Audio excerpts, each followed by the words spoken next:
Welcome to the Dallas Soccer Show. This is the ExtraTime reaction show. Right after the game, kind of thinking about what we've just seen, and there was a lot to see this week.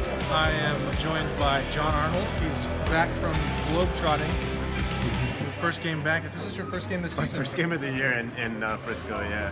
So it was an entertaining one to watch. What were your thoughts on the match? It was entertaining for sure. I think in the first half you saw FC Dallas soccer, what they want it to be, right? You saw the ideas that Lucci is putting on this team. You saw young players succeed. You saw a strong defense. And then in the second half, you started to see some of those concepts, I don't want to say fall short, but I think the adaptability where FC Dallas has to learn either to do what they want to do better or to accomplish the goal in a different way. I think you really saw that in this game. But unlike the Philadelphia game last week, they were able to still hold on to the win, get the 3 points, and ultimately, we're not going to remember this game was one that almost got away from them. We're going to remember that this game was really terrible weather, but ultimately 3 points for FC Dallas.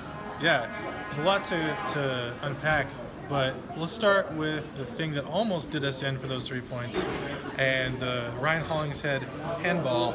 So, what is your understanding of why that wasn't a handball? Well, it's actually really interesting because if you listen to... Honestly, I'm the pool reporter. I probably should have asked the question to the referee because it sounds like the referee's using the new IFAB guidelines, which basically say if there's no possible way for you to get your hand out of the way and you're not trying to play the ball, it's not a handball. But there are also other interpretations where you've definitely seen that given as a handball. So yeah. It depends on how those rules aren't supposed to go into place till June, and so I think there's a lot of intrigue there. The other thing is, of course, this referee who isn't super experienced. I didn't think it didn't seem like he was comfortable with the technology quite yet. Maybe he needs more games under his belt. I'm really not sure. But, even the Jesus Ferreira goal, the flag goes up, probably incorrectly. He checks, goal. Check some more. and it took a really long time, so, MLS has done a good job of getting VR to work, but I'm not sure that it was its most shining moment tonight.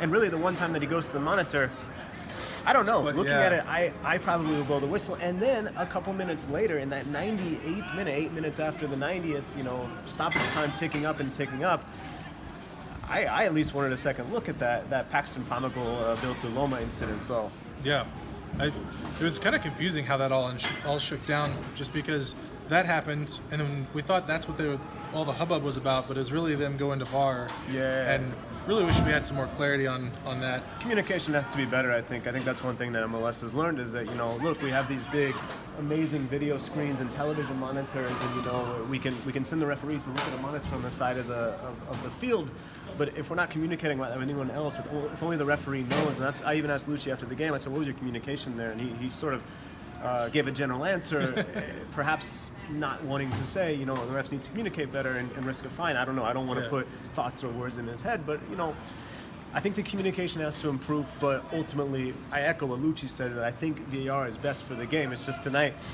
I could see how fans on both sides would feel a little bit frustrated with the application. Yeah, I totally can see both sides. Who do you have as your man of the match for this game? That's a good question. I think Paxton was all over the place again, really solid. Mikey involved in both, build up to both goals. If you want to say, winning a penalty almost counts as a goal. I'd say those two are kind of my standouts for the night. Yep. I thought Jesus had a pretty nice game.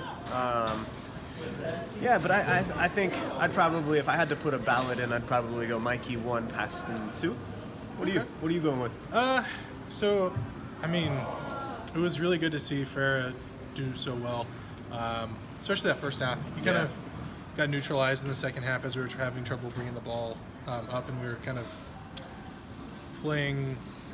crossing more lines to get the ball out and up the field. But, he was coming back on defense. I think I might go with Ferreira. I know that it was the Budweiser man of the match or whatever, but, for good reason. I have a dark horse for my man of the match. You didn't even notice that he was doing so well, and that'd be Edwin Sodia. Yeah. He buttoned down that defensive midfield position, and you didn't even really notice he was there, which is exactly what you want from that position. Yeah, definitely. I do think he's evolving into a player. He kind of came off the radar and is evolving into a player that Lucci, I think, really trusts, obviously, to toss him in. I mean, Acosta's probably right back in the mix whenever he gets healthy again, but you're not missing much of a beat with Cerrillo, so I think that's a very positive sign for FC Dallas. And look, this academy just seems like it's a conveyor belt. I mean, just any sort of piece that you need, you can just plop it off and plug it in. Yeah. All right, well, we're going to wrap it up for tonight. To everybody say hello to Tristan Vick behind the camera. He joined us for the last... I don't come to any matches. It makes me film. Yeah, well, So. he showed up for the last 9 minutes of the match, so he got dedicated, demoted to filmer. Cameraman. It's all right. Thanks, everybody. Take it easy, everybody. We have to work on the match and making sure that we just play on the front foot. We don't want to have those scares. We don't want to play they've started throwing so many numbers forward, so we have to learn how to control that, play our style. Hopefully, we'll take a look and maybe we have like a couple of chances to make it easier. Just push it so there's no way they even think about coming back. So, but overall, I'm happy with it.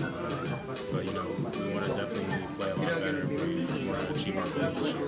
And how do you feel coming into that game, coming in off the bench, having basically see out the game? It seemed like Portland, had some momentum going in. So, what did Lucci tell you to do in your role, and then how did you feel about that? Yeah, pretty much just close up shop and try to change the tide a little bit in our favor. But most importantly, not to concede a goal. So it was good that we closed out the match. We gave up 2 late goals in Philly, and we're going to fix those problems this weekend. So still a lot of work to do. How much did you guys learn, from that Philly situation to this game? Yeah, I think you can see we're comfortable defending in that low block around our 18, and it's good that we're getting these experiences now versus seeing them the first time come playoff time or towards the end of the season when things are getting really shaky, nerves are high, or things come down really to the wire. So it's good to get these experiences early on, and now we know that we can perform still in those situations.